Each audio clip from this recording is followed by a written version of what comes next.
Praise the Lord. எப்படி இருக்கீங்க? நல்லா இருக்கீங்களா?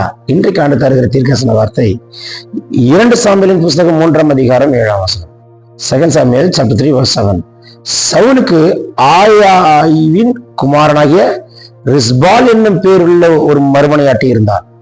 இஸ்போசேத் அப்னேரை நோக்கி, நீ உன் தகப்பனுடைய மறுமனையாட்டியின் இடத்தில் பிரவேசித்தது என்ன என்றார். இங்க பாருங்க, இஸ்போசேத் யார் ஃபர்ஸ்டா தெரிஞ்சுக்கணும். சவுலுடைய சன். அப்னேர் யார்? சவுலுடைய படைத்தலைவன். சவுல் இறந்த பின்பு சவுலுடைய படைத்தலைவனா இருக்கிற அப்னேர் இஸ்போசேத்தை சவுலுக்கு பதிலாக ராஜாவாய் ஏற்படுத்தி வைத்தான். எந்த மனுஷனை அப்னேர் ராஜாவாய் டிக்ளேர் பண்ணானோ அந்த மனுஷன் அப்னேரை குற்றம் சாட்டிட்டான். எந்த மனுஷன் அப்னேர் ராஜாவாய் டிக்ளேர் பண்ணானோ அந்த மனுஷனா இருக்கிற இஸ்போசேத் அப்னேரா இருக்கிற படைத்தலைவரை குற்றப்படுத்திட்டான். அது பெண்ணு நிமித்தம் என் தகப்பனுடைய மறுமனையாட்டிற்கு பிரவேசித்து விட்டாய் என்று ராங் அலிகேஷன் அப்படின்னு சொல்லலாம். நன்மை பெற்றுக்கொண்டு ஒருத்தனை நீ தூக்கி உயர்த்தி வைத்தா அவன் மேல ராங் அலிகேஷன் செலுத்தினா அப்படி இருக்கும். அதான் பிக்சர். நீங்க யாருக்கு ரொம்ப உதவி செய்றீங்களோ அவங்களால ரொம்ப ஹர்ட் ஆவீங்க.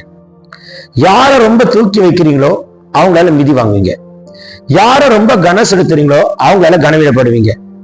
யாருக்கு உட்கார வச்சு ரொம்ப சாப்பாடு போடுவீங்களோ அவங்க தான் முதல்ல உங்களை வீட்டை விட்டு துரத்துவாங்க.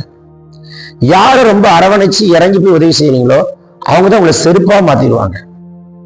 நான் சொல்லும்போது ரொம்ப பிராக்டிக்கலாய் உணர்ந்தவர்கள், yes brother, that is true brother, நீங்க சொல்றது 100% கரெக்ட் பிரதர் அப்படின்னு நீங்க சொல்லுவீங்க. யாருக்கு ரெக்கமெண்ட் பண்ணி அவனுக்கு வேலை கொடுக்குறீங்களோ அவனே உன் வேலையில எதிரியா மாறுவான். பாத்திருக்கீங்களா?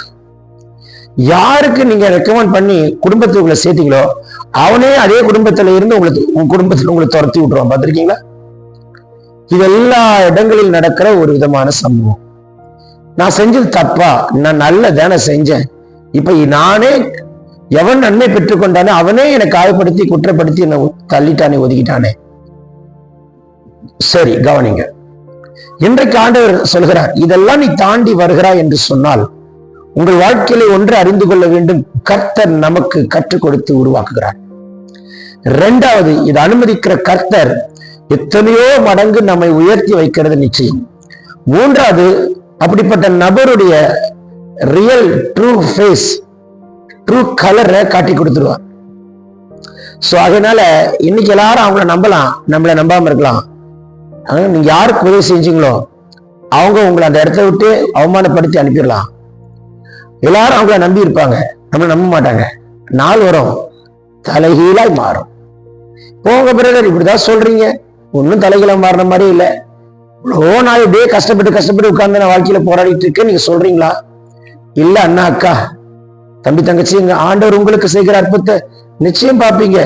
இன்னும் ஒண்ணு, ஆண்டவர் கொஞ்சம் லேட்டா செய்வார், ஆனா கிரேட்டா செய்வார், வெயிட்டா செய்வார்.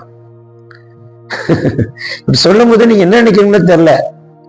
உங்க கண்ணுக்கு இது பஞ்சு டைலாக் மாதிரி இருக்கா? யாரோ ஒருத்தர் அப்படிதான் நினைச்சீங்க. அனுபவிச்சுன்னு பேசுறேன்.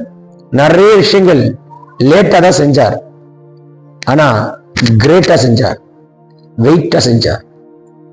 அருமையான தேவன். பட்டு வருகிற பாடுகள், கற்று வருகிற பாடங்கள், தாங்கி வருகிற காயங்கள் அநேகம் உண்டு. ஆனா கர்த்தர் கைவிட மாட்டார். சோ இதை தாண்டி வருகிற பலருக்கு இது பலனா இருக்கும். Be relaxed, God be with you. வானம் திறக்கப்பட்டாயிற்று, பிறந்தநாள் திருமணம் காண்கிறவர்களை ஆசீர்வாதமான மழையை ஊற்றுகிறார். வியாதி நீங்குது. மருத்துவமனையில படுத்து கிடக்கிற உங்கள் பலவீனத்தை கர்த்தர் மாற்றி உங்களை டிஸ்சார்ஜ் பண்ணுகிற நாள். Today you'll be discharged. Doctor will come back and tell you everything's normal.